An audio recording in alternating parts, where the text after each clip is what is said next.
Hi, I'm Greg Autry, and I want to talk to you about Death by China, the new book by Peter Navarro and I. We're going to tell you a very different story of China than the one that you're probably familiar with. Many Americans have swallowed the tale that China's undergoing some sort of economic miracle, led by the unique ideas of Deng Xiaoping embracing free market reforms and the progressive policies of current leaders like Hu Jintao and Wen Jiabao. Our memories of the atrocities of Tiananmen have been swept away by a brilliant Olympics on TV. And when you're standing in Shanghai, on the Bund, looking across the river at the daring night skyline of Pudong, it is hard to see China as anything but a positive, forward-thinking society ready to take a great lead in world affairs. Frankly, nothing could be further from the truth, and that's the story that Death by China tells.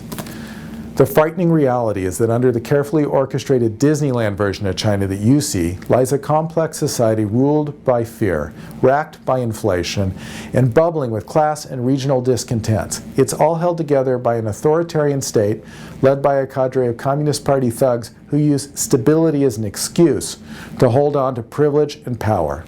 As the influence of this corrupt regime expands, we should all be concerned. We should be very concerned. Now, to be honest, most of the Chinese people you're likely to meet are benefiting from the current situation, as are many of America's top pundits, business leaders, and politicians. And they aren't about to tell you what's going on. They don't want to know themselves. They sweep it under the carpet and they take you out for another great dinner and a lot of drinks.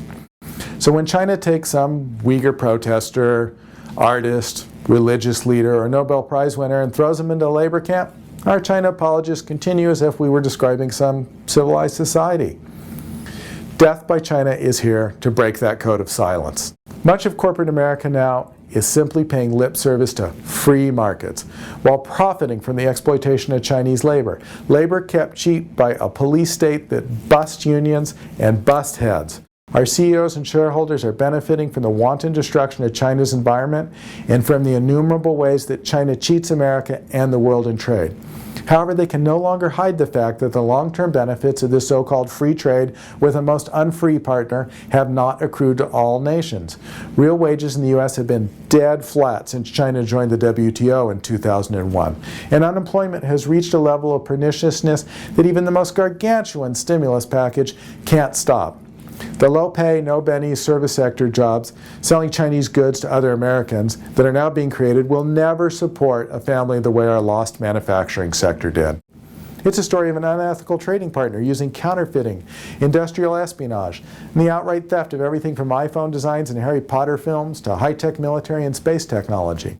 When American firms try to ship their goods to China, they're blocked by this great wall of protectionism that includes everything from outright tariffs to forced partnerships, domestic content requirements, and forced technology transfers. All this happens in the context of a blatantly manipulated currency that puts a 40% tax on American products while subsidizing China's exports. The authoritarian regime in Beijing is the enemy of world trade and economic freedom, not its poster child.